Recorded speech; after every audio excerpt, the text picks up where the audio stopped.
O Vox Saúde, nessa edição, vai trabalhar uma questão muito relevante: o cérebro em desenvolvimento na era digital. E para brilhantar o nosso podcast de hoje, nós contamos com a presença muito honrosa da doutora Elaine Pinhata Strini, neurologista, neuropediatra, e ela vai se apresentar e vai contar um pouquinho para a gente da sua experiência, e depois a gente já começa abordando o assunto. Seja bem-vinda, doutora Elaine. Obrigada, boa noite. Eu sou neurologista com especialização em neuropediatria já há mais de 30 anos, sem detalhes sobre isso. Tenho minha formação na USP, né, de Ribeirão Preto, e esse trabalho hoje traz essa experiência, né, com o tema de hoje, que a Valéria bem colocou, sobre o uso excessivo de telas e a influência disso no cérebro. A gente, no dia a dia, no trabalho, atendendo só crianças, isso está sendo um grande desafio. Doutora Elaine, antes de você entrar diretamente no assunto, conta um pouquinho para a gente da sua experiência na área infantil, como é que você saiu da neurologia convencional, né, e escolheu essa área. Na verdade, assim, a formação da neurologia, ela inclui a neurologia geral e depois você faz opções para áreas que são mais prazerosas, né? Então, eu já era pediatra, então escolhi a neuropediatria, e no trabalho de 25 anos por aí na cidade, que eu escolhi para trabalhar, fui obrigada, na verdade obrigada, mas por precisar de neurologista de uma forma geral. A neuropediatria sempre foi uma referência, eu sempre atendi as crianças que me eram enviadas, e nessa fase atual foi muito necessário ficar só atendendo crianças pelo volume, pelo aumento da procura. As pessoas passaram a entender mais essa área, as mães, né, as famílias, e a precisar de ter hoje uma dedicação total só à área infantil.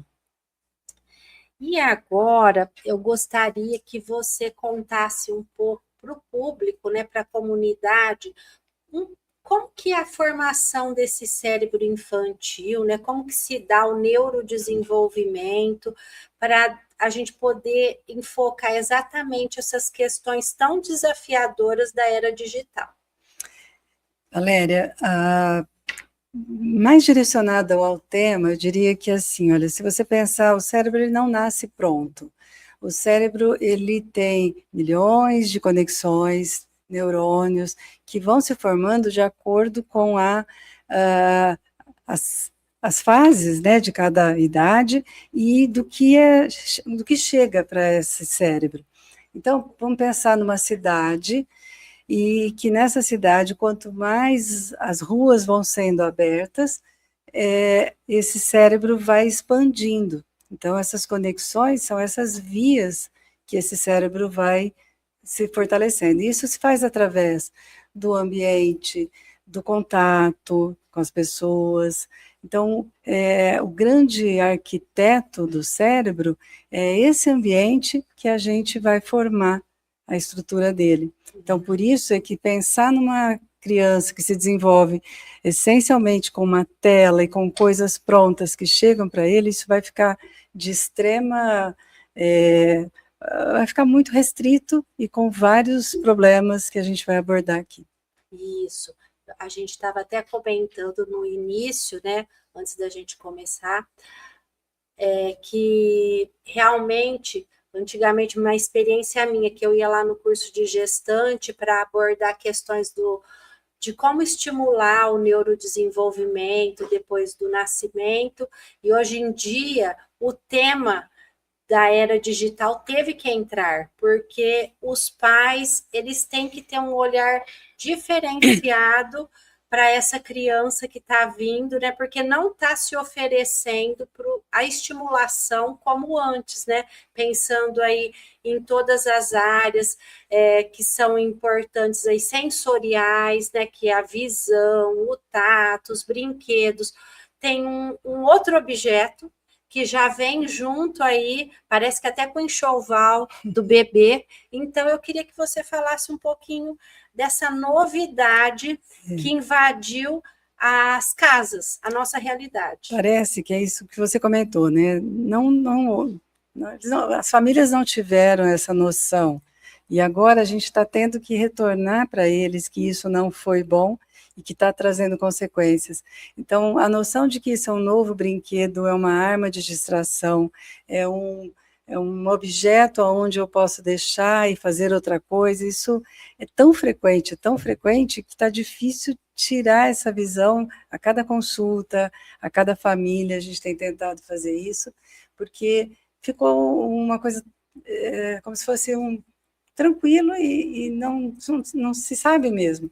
Então, quando a gente explana isso para os pais, a criança já entra na sala, 2 anos, 3 anos, andando e mexendo no celular, eu falo, não, pode guardar, vamos parar com isso, porque eles não têm noção. Aí eu já, durante a consulta, já entro nesse ponto, porque não foi avisado, eles não foram avisados. Então, hoje até a mídia, esse tipo de contato que a gente está tendo aqui, é realmente porque parece que só para a gente profissional é que foi colocado.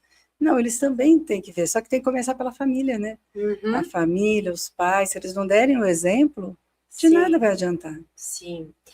E assim, está muito, caiu dentro de uma normalização muito grande, porque em qualquer lugar parece que assim os pais não têm mais aquela tolerância à frustração, começa a ir do modelo familiar. Então, por exemplo, o que a gente levava para os nossos filhos aí que tem mais de 20 anos na nossa mochilinha era um brinquedinho, a gente podia estar brincando com eles quando ia no restaurante, numa reunião familiar, e hoje qualquer dificuldade de lidar com o comportamento, a mãe pega, tira da bolsa o brinquedinho mágico. Ou se não, se fala que não, né? Ele fica muito nervoso, irritado e começa a briga ali. Sim. Na nossa frente. A alteração de comportamento é evidente, piora, e ninguém percebe, aí a gente pede para tirar e percebe o quanto melhora. E é engraçado que teve alguns casos, né, lá em consulta, que eu expliquei dessa questão de usar um objeto diferente, levar um brinquedo diferente, porque a resposta mais frequente é assim, não, só hoje, porque estava ali na sala de espera. Não é bem assim, a gente vê em restaurante, a gente vê... Aí eu falo, mas mesmo assim, traz um outro brinquedo. A gente sempre trouxe outros brinquedos antes do celular, mas uma mãe me perguntou, aonde eu compro esse brinquedo? Achei muito interessante. Eu falei, bom, vou começar a pegar endereços de lojas, porque nem isso mais a gente tem o hábito. Né? Sim, eu falo isso porque outro dia eu estava na igreja, né, e tive 2 realidades. Uma família que o pai levou os brinquedinhos, uns bichinhos para a criança, e tinha também o santinho de hominho, assim, como se fosse miniatura. E já uma outra família, um outro dia, a avó, era a avó, né? Estava muito sem paciência, ela queria ouvir o padre está celebrando, então ela pegou e deu o celular. E assim, aí juntou várias crianças perto. Então, por isso que eu falo, parece que os adultos também não têm mais essa tolerância, né, para oferecer um cuidado, uma conversa, olhar nos olhos, né? Parece... Os adultos não estão dando exemplo também. Nessa época agora que nós vivemos da Copa, eu me lembro de um vídeo que eu presenciei na internet de um casamento que estava acontecendo no jogo às 8 horas da noite. E aí filmaram de cima, né, na igreja, todas as pessoas que estavam lá com o celular assistindo o jogo dentro do casamento. É uma coisa assim, que não tem o exemplo do adulto. Todo mundo. Agora eu queria que você contasse um pouco para as pessoas como que isso vai estar repercutindo no desenvolvimento de uma criança, pensando em funções cognitivas, aprendizagem, desenvolvimento mesmo. O que você vê? De uma maneira bem prática, vamos pensar assim, o cérebro ele tem duas áreas importantes para essa questão da chegada de informações, daquilo que a gente recebe diariamente, seja do ambiente ou seja de uma tela, que são áreas que vão acelerar ou inibir o que a gente vê, o que a gente aprende. Então, a área onde eu posso ter um controle, uma inibição, um processo de filtro, chama-se córtex pré-frontal. Uhum. O córtex pré-frontal, ele vai se desenvolver ao longo do tempo e termina esse desenvolvimento, amadurece lá pelos 25 anos. E uma outra área onde a gente tem a liberação, o prazer, onde é a tal da dopamina, que todo mundo já ouviu falar, que é uma substância que nos ajuda pelo prazer, pela alegria. Essa área, que é o sistema límbico, ele amadurece muito mais cedo. Então, existe aí um gap, existe um buraco entre esses dois pontos, e que a entrada de informações, de coisas que são prazerosas, elas não vão ter essa inibição. Ela vai chegar, ela vai acontecer, ela não vai ter parada. Então, isso é um ponto muito importante no neurodesenvolvimento, para a gente explicar o tanto que é arriscado o uso contínuo e de vídeos desde pequeno, crianças vendo coisas que não são avaliadas pelos pais. E hoje a gente sabe que a tela grande, muitas pessoas em casa têm, e eu acabei até aprendendo a fazer essa pergunta, né? Não, fica na TV ou fica no celular? Fica na TV. Você pensou a TV é smartphone? Porque é Smart TV, né? Não é smartphone. A Smart TV tem quase todas as famílias têm. E lá eles veem YouTube, esses vídeos rápidos, que Sim. É o mesmo problema. A única coisa que reduziu. Que aumentou, ampliou. Na questão da tela do celular, uma coisa muito mais grave é o fato de ser uma coisa pequena, verticalizada, que a gente verticalizou a visão dessas crianças para o mundo. Então, você passa o dedinho e aquele vídeo vai rolando, você fica ali, você não tem mais o olhar para o horizonte. A gente tirou o olhar para o horizonte dos nossos adolescentes, das nossas crianças e colocou ali. E isso fez com que todo esse ambiente que ele precisa no neurodesenvolvimento, que seja do contato visual, que é para aquelas ruas que eu falei que tem que se desenvolver naquela cidade chamada cérebro, isso vai cada vez mais restringindo e causando defeitos, problemas que já são vistos até em alguns estudos. E muitas vezes a criança chega lá no consultório, né? No seu consultório, no meu consultório, e há uma queixa muito grande hoje em dia de uma suspeita de TDAH, às vezes já chega até o diagnóstico pronto, né? Sim. Falando assim, será que ele não tem TDAH? E de repente, não é bem um TDAH. Eu queria que você falasse um pouquinho o quanto que muitas vezes as pessoas pensam que já é um diagnóstico, mas avaliando melhor o caso, não é nada disso, é algo, um reflexo do comportamento e desse ambiente que você está contando, né? Transtornos de neurodesenvolvimento, como no caso um TDAH, que é um transtorno de déficit de atenção e hiperatividade, eles já existem desde o nascimento. É um quadro genético e que vai se manifestando ao longo da vida. Ele não nasce de uma hora para outra, ele não aparece de um tempo para outro. É claro que em algumas épocas se manifestam com mais intensidade. Mas nessas histórias que chegam, que causam uma certa dificuldade em saber um quadro ou outro, a gente sempre percebe que não existia e que a partir de uma certa idade começou a aparecer. Quando você pergunta sobre como é o dia a dia, como é o sono, como que é a rotina dessas crianças, geralmente entra a questão do uso de telas de celular, e quando a gente vai para o tempo, a primeira resposta é, fica bastante. Quanto é esse bastante? Então, às vezes é o dia todo na tela.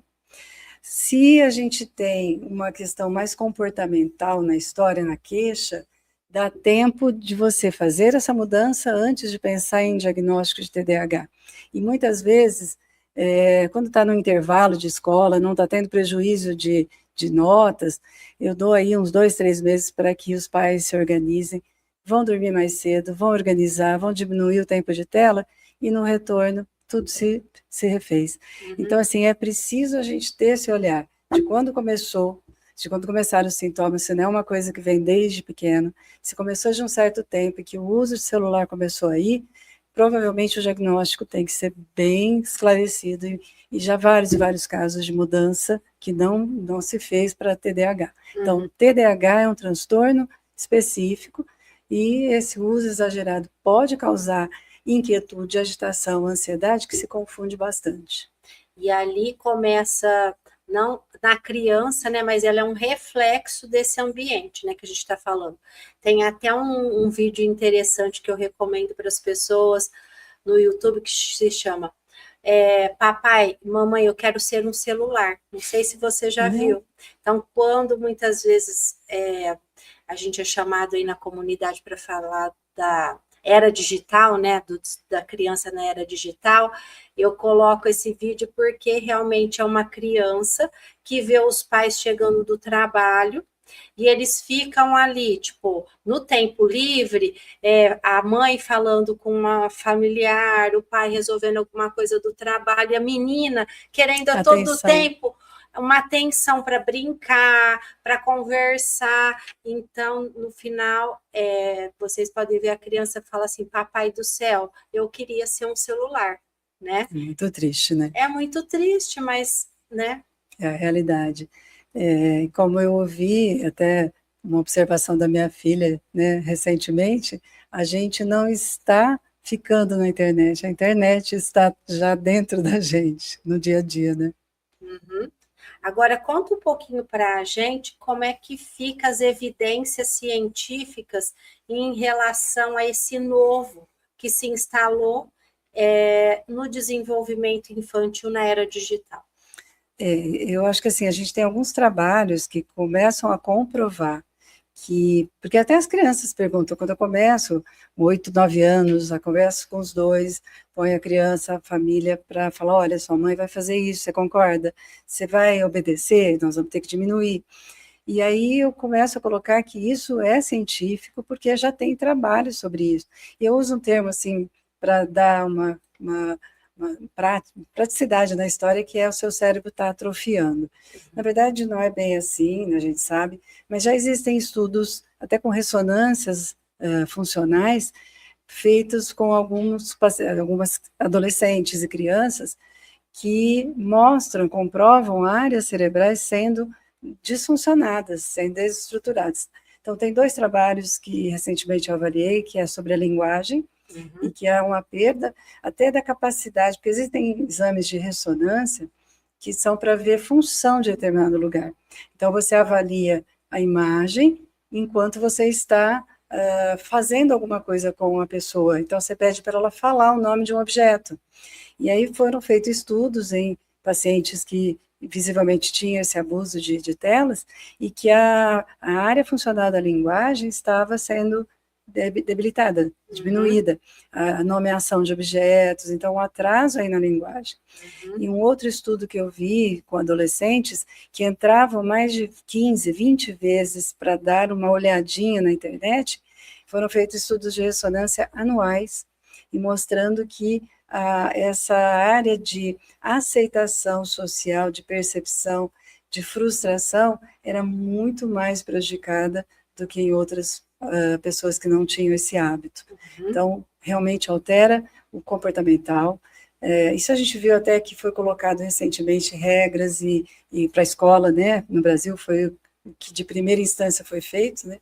Que não se pode levar celular e etc. E que melhorou muito o contato entre eles. Então, essas coisas estão começando a aparecer e acho que a gente sempre tem aquela coisa do ver para crer, né? Então, eu cito esses estudos por causa disso, já existe mesmo estudos que mostram. E a grande pergunta da maioria das pessoas, né, dos pacientes, dos pais ou nas palestras, o que a Sociedade Brasileira de Pediatria preconiza de tempo de tela para as crianças, assim, nas faixas etárias, assim, da criança até a adolescência, porque às vezes os pais nem têm ideia, né, e já está dando no máximo. Então, eu queria que você contasse. Geralmente passa do máximo em todas as cidades. Férias, então, nem pensar. Olha, a Sociedade Brasileira de Pediatria preconiza que abaixo dos 2 anos, telas, televisão ou celular, zero. Uhum. De 2 a 5, 6 anos, menos de 1 hora, tá? Uhum. E acima dessa idade, até lá para os 10 anos, umas 2 horas. Acima de 10 até 16, 18 anos, 3 horas. Mas sempre negociável, tá? Uhum. Negociável porque, assim, olha, eu falo que existe uma troca. Existe o exercício físico. Uhum. Então, se você fizer o exercício físico, que geralmente eles não querem fazer para ficar na tela. Uhum. Então, se fizer o exercício, se for ao futebol, se for na natação, você tem a tela. Uhum. Senão, não. Uhum. Tem que avaliar os horários de uso, sempre negociando que primeiro tarefa, nunca à noite, né? A Uhum. gente pode abordar sobre isso também, a questão da luminosidade, o quanto faz mal, mas o tempo tem que ser negociável em cima das outras coisas. Uhum. Não pode ficar contando no relógio. Tem um caso bem interessante sobre essa questão de tempo e de uso.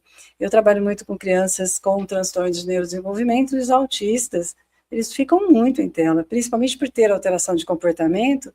É uma ferramenta, um caminho que as mães usam, por não ter, às vezes, uma rede de apoio, não é nada condenável, mas poderia ser um outro brinquedo, para poder fazer algum serviço e a criança fica, né, ali.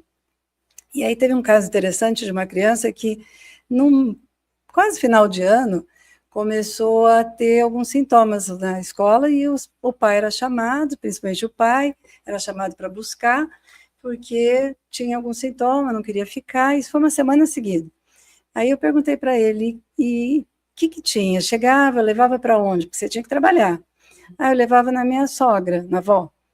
E chegando lá, melhorava? Melhorava. E o que ele fazia chegando lá? Celular. Uhum. E a escola definiu isso como se fosse assim, é fim de ano, pode deixar, ele está cansado. Uhum. Aí, analisando junto com o pai, eu falei, você consegue perceber que ele queria ir para o celular da casa da avó? Uhum. Olha a perspicácia dessa questão do cérebro da criança, mesmo uma criança que não tem total desenvolvimento, e principalmente dessas áreas de inibição, é complicado. E aí você está falando tanto que é muito importante os pais nessa era manterem as regras, né, os limites, né, que sempre isso foi importante para um desenvolvimento saudável, mas que hoje em dia é muito desafiador, porque o que a gente vê quando a criança fica muito tempo em tela e os pais falam que vão ter as regras, que vai ter uma rotina, o comportamento da criança é irritação, é briga em casa. Então, para não ter aquele desconforto, acaba cedendo, né? Sim. E mesmo assim, olha, essa rotina precisa entrar com a família. Uhum. Eles trabalham, chegam, precisa saber o que mais pode ser feito com essa criança, o ambiente, um brincar, ou assistir um filme, fazer uma brincadeira, sair para o playground, ir para a praça, porque senão, fatalmente, todo mundo indo para o celular, a criança também vai para o celular. E geralmente eles têm já um celular, né? É dado um celular para as crianças, isso já acho um absurdo desde o início, né? Tipo assim, a gente até comentou isso, mas, por exemplo, eu dei para o meu filho mais velho, que hoje tem 25 anos, com 12 anos. Já para o meu filho caçula, que tem 19, já teve que dar um pouquinho antes. E a outra pergunta, né? Quando que eu vou oferecer? Porque a criança, ela diz que ela vai se sentindo diferenciada no grupo. Por causa da sociedade toda, né? Porque Todos os têm. amigos já tem um grupinho no celular, já articulam alguma coisa e os pais acabam cedendo muito Então, antes, né? Valéria, ser diferente nessa fase, ser diferente da tecnologia, não deve estar sendo fácil para a gente fazer essa colocação, né? Como que a gente, porque essa pergunta eu tenho também, você como psicólogo deve ter mais resposta do que eu. Que fazer nessa hora? Porque como que eu não vou ter o celular se meu amigo tem? Como que eu vou me comunicar com ele? Cadê o telefone? A gente não tem mais o telefone, o fio, né? E aí você começou a falar de estratégias. Que estratégias, na sua experiência, você indicaria como alternativas para as famílias pensarem na hora que não tem o que fazer ali, só simplesmente lançar a mão de um celular, né, de um tablet, de uma tela. O que a gente pode estar oferecendo para essa criança melhor? Eu acho que primeiro é pensar em qual é a situação dessa criança, que muitas vezes na procura, na parte neuropediátrica, é por alguma dificuldade, algum problema tensional. Então, tudo isso tem que ser levado em conta. Se está tudo bem, se a criança está mostrando que está aprendendo, que não está tendo prejuízo, eu acho que essa possibilidade de um tempo, depois de se organizar, de fazer a tarefa, de ler um livro, porque hoje todo mundo está esquecendo que existem livros, e a tela fez com que a atenção ficasse extremamente reduzida. A possibilidade de ter paciência de ler uma página de livro, porque na tela vem tudo pronto. A captação é só pelo visual, não tem uma letrinha, às vezes tem, né, a letra lá para ler, mas geralmente é vídeo pronto, curto, e que a atenção começa a criar uma... Eu já fiz essa pergunta para algumas crianças, você está lendo? Ah, ele gostava de ler, viu, doutor? Mas e agora? Não tem mais paciência. Depois que passou a usar demais o celular, não tem mais paciência para ler um livro. E a leitura de um livro, ela é extremamente importante para a formação dessa criança a nível de estudo, para um vestibular, para a concorrência que vai ter. Essas crianças que estão passando em primeiro lugar nos vestibulares, com certeza ficam nos livros. E o outro, se elas forem extremamente inteligentes. Então, as estratégias, para mim, tem que ser em termos de avaliar cada caso. Se forem crianças com dificuldades, eu até oriento. Isso é uma coisa minha. De semana, não. Fim de semana, sim. E brinco até com um exemplo sobre como eu lembro da minha infância, muitos anos atrás, de que de domingo era prazeroso você comer uma macarronada, tomar uma Coca-Cola, uma sobremesa. Sim. Hoje isso é trivial a qualquer hora, né? Então o celular entraria para o domingo como uma coisa boa, para brincar e etc. E de semana tem que estudar porque está com problema. Agora, se a criança consegue dar conta, não fica ansioso para esperar aquela hora ou 2 horas permitida, sempre colocar depois da tarefa.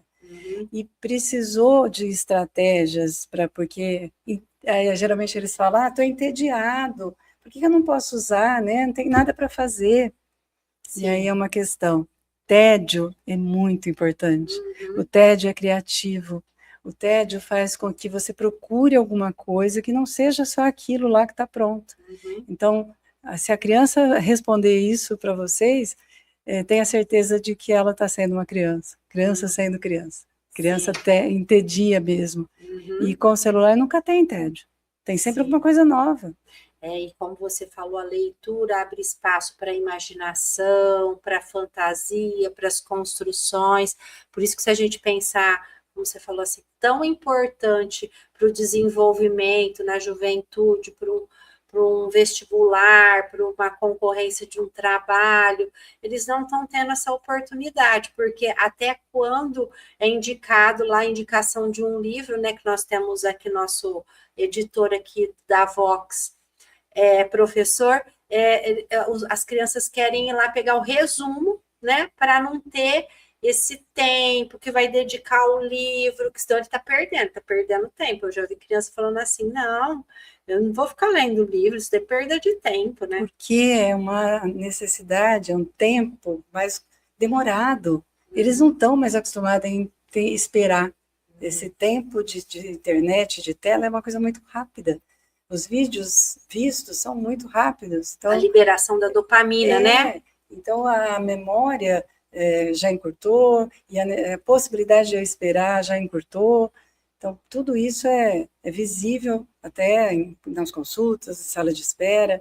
Eles não têm mais paciência, como diria o outro, e nem paciência de ler uma página de um livro, quanto mais um livro inteiro. Sim, e aí você falou da leitura, e a gente tem tantas possibilidades, né? Por exemplo, como indicar para a criança fazer mais atividade física, mas às vezes os pais também não têm tempo de levar numa aula de futebol, numa natação, mas o simples brincar, né, doutora Elaine, que a gente tinha na nossa época, que a gente tinha possibilidade de brincar na rua, de ter contato com outras crianças, brincar de bola, é uma coisa que as crianças estão sendo privadas, até pela preocupação dos pais em que eles se socializem ou ficam muito expostos a perigos, né? Então, nós passamos por a pandemia, então hoje a gente está colhendo alguns resultados das crianças sobre essa questão de ter nascido na pandemia. Ah, ele nasceu na pandemia. A gente está tendo esses atrasos por causa da pandemia. Filho da pandemia. Filho da pandemia. A gente teve realmente uma reclusão, né, durante algum tempo, alguns anos, e depois criou-se também muitos hábitos diferentes. Por exemplo, os meus filhos, quando pequenos, iam na casa dos amigos. A gente levava, buscava, passava a tarde. Hoje, conversando com uma profissional, eu perguntei, porque ela estava citando essa questão dos filhos de férias, e aí eu falei assim, não tem mais esse hábito de levar, de brincar na casa de um de outro? Não, não tem. E depois da pandemia, todo mundo ficou ali, e eles brincam, né, através do celular, né, virtualmente. E ela falou que fica feliz quando ele está lá, ela ouve ele conversando com o amiguinho. Ó, eu estou fazendo isso, mas está um na casa e eu estou na outra casa. Isso é doido, né? Muito doido. Então, esse brincar está sendo cada vez mais restringido, né? Porque tem tantas coisas, tipo assim, fazer uma dobradura junto, os pais chegarem em casa e ter um tempo para fazer um jogo de tabuleiro, ou simplesmente para estar com uma conversa em família, vai assistir um filme, uma série, eles poderem estar conversando sobre o conteúdo. Não tem, né? Tem algumas coisas que eu vou lembrando, um relato de uma mãe, até de uma criança autista, que eu pedi muito, porque já não tem, se entra com medicação não funciona, é uma criança irritada, nervosa, aí você vai ver o tempo de tela muito grande, tira, por favor, vamos diminuir. No retorno, ela me disse que tinha ficado muito feliz que ela conseguiu assistir um filme no domingo. A menina deitou, assistiu um filme inteiro com ela. Nunca tinha acontecido. Só depois que ela conseguiu tirar a tela. E eles têm um medo. Ah, eu vou tentar. Ah, eu vou ver se eu consigo. Eu falo, mas quem é que colocou isso para eles? Foi a gente. Então você pode. Ah, quebrou, subiu, saiu, ainda mais criança pequena, né? E aí, às vezes, consegue, volta, e aí, tá tudo bem? Tá. No começo foi difícil, mas agora ele nem lembra. Então, não fiquem com medo. Dá para tirar, dá para diminuir. E as mães passam a ter medo da reação da criança, que vai ser obrigada a ficar o dia, tirar, né, daquele dia todo de tela. E assim, como você tem muita expectativa, muita experiência tanto com criança quanto adulto, qual que é a expectativa para essa criança, que muitas vezes você vê criança, depois ele vai crescendo, se desenvolvendo ali nos retornos, como é que vai ser essa criança que você tem visto muito exposta às telas, às questões digitais, quando ele vai ficando adolescente e jovem e adulto? Como que ele se apresenta posteriormente para você? Valéria, eu acho que a questão atual é de que, como todos estão no mesmo barco, acaba, é isso que eu te falei, todo mundo está em casa, todo mundo com pouco contato, conversando virtualmente, então, assim, não está tendo muito entrave, porque está todo mundo na mesma situação. Se começarem a mudar, vai ter essa diferença. Um vai estar fora de casa, sair, o outro já não tem mais contato. Eu acho que a grande preocupação do futuro é realmente que as questões sociais vão ficando cada vez mais diminuídas, eu acho. E o aprendizado, né? E o aprendizado, esses nossos profissionais, como é que vão estar formados. A gente mesmo que trabalha com algumas funcionárias, vamos dizer assim, e às vezes jovens, a gente tem que treiná-las já para não ficar muito ali, né, trabalhando, já olhando o celular, procurando coisas no celular. Então, você vê que 14, 15 já estão trabalhando e dando trabalho com relação a esse excesso também durante o trabalho. Porque eles são filhos dessa era, né? Por isso que eu perguntei. Mas, enfim, é muito bom conversar aqui com a doutora Elaine. Ela também, né, além de uma médica e com muita experiência nessas áreas, também foi minha médica, então eu falei que é muito honroso receber aqui por conta disso. Mas se você tivesse que deixar uma mensagem para essas famílias que estão enfrentando esse problema, assim, quais seriam os sinais que os pais têm que ter em mente ou estarem atentos nas crianças, adolescentes, para ver se ele pode estar com aquele problema de dependência tecnológica ou ele está dentro de um uso normal? Que sinais que chamariam atenção? Eu acho que assim, a gente aí vai estar falando de qualquer idade, mas principalmente desses que estão caminhando para o processo da adolescência. Sinais de reclusão, dificuldade de querer sair do quarto, de não ter vontade de ter contato social, tristeza ou falta de vontade, não quer mais se relacionar. São coisas que a gente tem que perceber que a criança está ficando cada vez mais num mundo virtual, num processo de autorreclusão. E as notas, né? Sempre avaliar as notas, sempre avaliar cansaço. Tem muitas crianças que a escola encaminha para ver se tem algum problema, e aí cita lá de que a criança dorme em sala. Uhum. Aí eu pergunto para a mãe, que hora que ele dorme? Ah, dorme tarde. Uhum. Tarde mesmo, madrugada. Eu falei, mas é porque eu durmo, né? Eu estou cansada, eu não vejo. A criança fica madrugada dentro. Sem supervisão. Sem supervisão. Uhum. Então, tem que ter toda essa noção, porque é o que eu falei, não tem a inibição, não tem o limite. E se o adulto não der esse limite, eles vão ser adolescentes com problemas de sono, de insônia, de saúde, de estudo, vão ser irritados. E às vezes, com a mudança, tudo isso, eles acham que está com alguma doença. Uhum. Eu falo, não, vamos dormir cedo, vamos acordar cedo, praticar um esporte. Aí as coisas se organizam. Uhum. Então, Valéria, tem algumas coisas que a gente podia lembrar os pais, estratégias que você pode fazer para cuidar disso. Uhum. Criar um ambiente dentro de casa de contato, por exemplo, a gente senta numa sala hoje em dia para assistir alguma coisa junto, um cantinho para se relacionar, para ler um livro junto. Então, criar esse cantinho, geralmente fica cada um no seu ambiente. Colocar, às vezes, obstruções, que hoje tem muito, né, no celular, se for dar o celular para a criança, colocar o tempo limite, que eu acho que tem como já bloquear. Sempre estar observando o que essa criança está vendo. É pequeno, é uma telinha, mas vamos lá, vamos olhar. Intercalar com esporte, exercício físico, cobrar um sono adequado e dormir cedo em qualquer tempo. A luminosidade da tela faz com que a gente diminua o hormônio do sono e isso prejudica, diminui a qualidade do sono e vai refletir na atenção da escola do dia seguinte.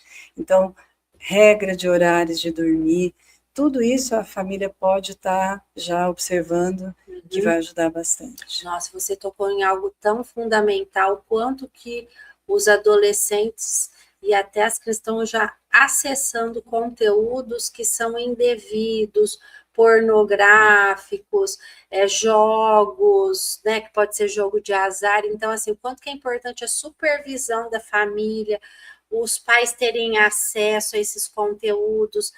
Hoje, uma mãe que eu estou fazendo avaliação, que teve um problema assim um pouco sério, ela estava dizendo, olha, eu tenho a senha, mas é muito difícil eu ficar com o aparelho para ver, né? Tem pais que não têm a senha, não têm esse controle, e aí os adolescentes estão entrando em mundos, né? Muito desconhecidos, que às vezes pode ter um problema de abuso, de pedofilia, né? Você também deve receber Sim. muito essas coisas. Sim, e é muito triste, porque quando eles encaram isso, eu já tive um menino de 10 anos, ele chorou em sala, porque ele sabia e ele estava viciado, o termo foi esse mesmo que a gente viu. Estava em terapia frequente, porque ele entrou num vício ligado a um jogo muito comum, né, o Roblox, que tinha um caminho ali que ele estava acessando e foi muito danoso. E um menino que era uma graça, era assim, uma pessoa, um doce, só que E também sem orientação. as adolescentes, às vezes, vêm desses vídeos, aprendem coisas como a automutilação, conteúdos que vão se agredir mesmo quando estão mais tristes, deprimidos, não tem outras perspectivas, né? Eles me perguntam muito sobre a diferença entre a televisão e o celular, né?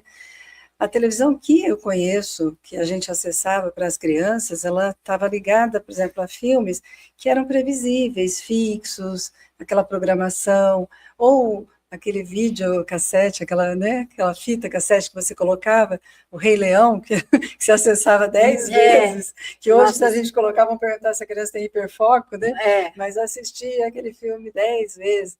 Aquilo era, de uma certa forma, saudável e tranquilo, não causava excitação, mudança.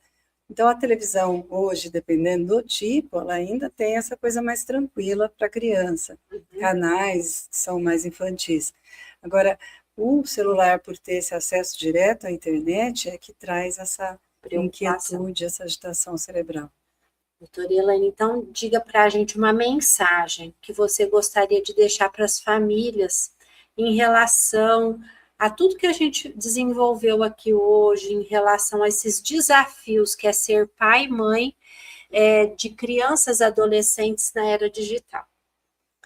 Eu lembrei de uma frase antes dessa colocação, que é assim, olha, a gente também não tem só que pensar que eles estão em excesso, mas também o que eles estão deixando de fazer por estarem ali. E deixando de fazer significa não ter esse contato familiar ou de amigos, o contato visual, a linguagem. Então, as famílias não devem ter medo de mudar, de olhar e ver que está errado e mudar. Então, eu estava tentando fazer umas contas que eu me lembro que num congresso que a gente participa junto, que é muito bom, que é o BREM, sempre é colocado essas novidades, e parece que o smartphone tem ali uns 14, 15 anos, e aí começaram os estudos se isso fazia bem ou não, e é quando vem esses estudos que não faz nada bem. Então, a gente colocou, nós não sabíamos o que ia ser, indevidamente para crianças pequenas, para adolescentes, tempo, né, sem noção. A partir de agora, o erro tem que ser corrigido. Então, todos os profissionais, a gente vê vários podcasts como esse, várias informações, neurociência, falando sobre o erro. E vamos correr atrás para tentar consertar. Eu falo que eu me desgasto um pouquinho, porque toda consulta eu toco nesse assunto. Principalmente porque eu vejo que as crianças, todas que entram, estão ali já, entram com o celular ou pega da bolsa da mãe de uma forma ansiosa. Então, vamos tentar mudar, colocar essas regras sem medo e pensar nos nossos filhos para o futuro. Porque, assim, não existe, não é algo proibido, né? O que é importante é a questão da moderação, pelo que você está falando, o grande Aliás, desafio. a proibição ou a diminuição ou colocação de regras em alguns países, né, já está sendo feita, vários países já colocaram idades limites para acessar a internet, idades possíveis. A Austrália acho que foi uma das primeiras, depois várias outras, Indonésia, Índia, colocaram já regras. No Brasil a gente ainda não tem nenhuma lei, mas está em tramitação no Congresso sobre a possibilidade de se colocar limites para uso. Que eu acho que, se for necessário, como tudo, né? Como foi na escola, né? Como foi na escola, que melhorou bastante. Vi alguns trabalhos na escola, logo que se colocou esse limite, de, no recreio de adolescentes, ter danças típicas, eles se reunirem, tocarem músicas. Foi bem, bem bacana de ver. Essas alternativas, essas estratégias estão ficando de lado, né? Bem, o nosso papo está muito bom, né? Mas vai ficar só realmente um convite para você voltar aqui no Vox Saúde mais vezes, porque tem muitos temas relevantes na atualidade, né? Como o TDAH, que você tem muita experiência, o transtorno do espectro do autismo. Tem muitas coisas acontecendo no nosso panorama, né, da saúde mental.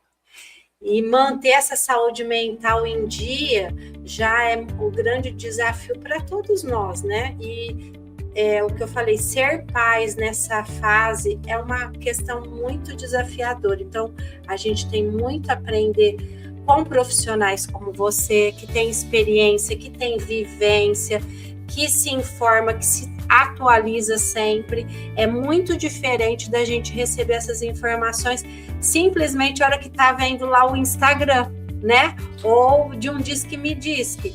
Então, é uma coisa que ajuda muito as pessoas nessa busca que a gente está pelo certo, pelo errado. Eu que agradeço e realmente facilita total o trabalho de todos nós. As pessoas que forem acessar esse conteúdo vão estar já tendo que fazer alguma coisa e isso ajuda também no nosso trabalho. Eu que agradeço. Obrigada. Então, muito obrigado pela atenção de todos e o Vox Saúde voltará com outros temas bem interessantes, relevantes, logo e numa nova oportunidade.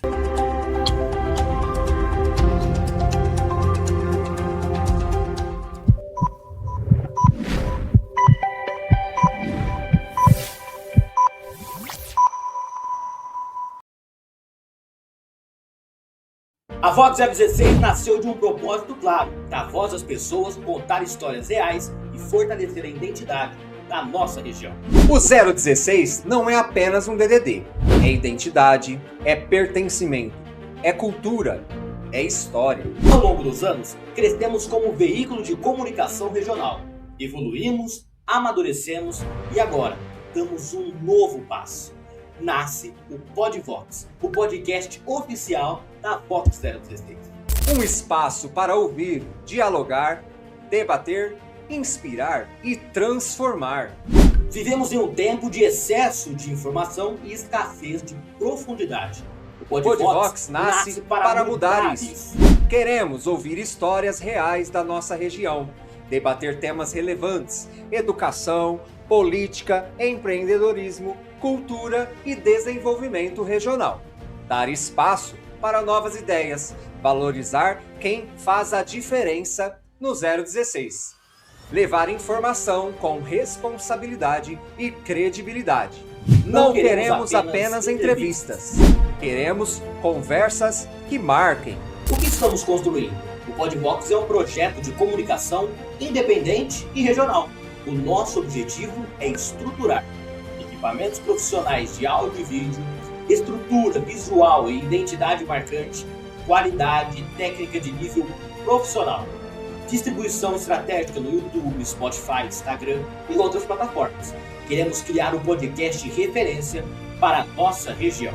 Por que precisamos de você? A comunicação independente só existe quando a comunidade acredita nela. O PodVox não é apenas um projeto da Vox 016. É um projeto da nossa região. É um projeto das pessoas. Ao apoiar, você incentiva o jornalismo e a comunicação regional. Fortalece a produção de conteúdo local, ajuda a dar voz às histórias que precisam ser ouvidas. Participa da construção de algo que ficará como registro histórico. O nosso compromisso? Transparência, responsabilidade, profissionalismo e compromisso com a verdade. Cada apoio será investido diretamente na estrutura e crescimento do PodVox.